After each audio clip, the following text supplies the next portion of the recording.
এইটো বুঢ়াবিলাকৰ কাৰণে ঘৰ।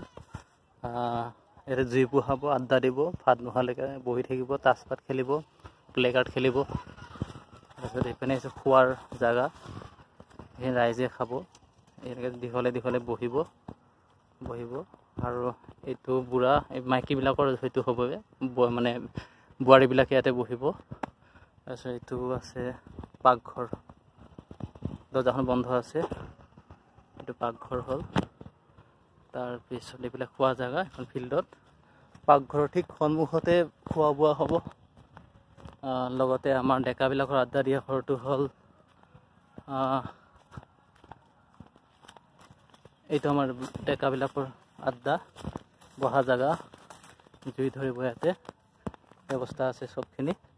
লগতে এইটো হ'ল পুঁজি, এইবাৰ দুটা হয় প্ৰতি বছৰে, এটা ডেকা আৰু এটা বুঢ়া পুঁজি। এইবাৰ আমিহে বনালোঁ, ল'ৰাবিলাকে নবনালে, এই বুঢ়াবিলাকে নবনালে এইটো পুঁজি।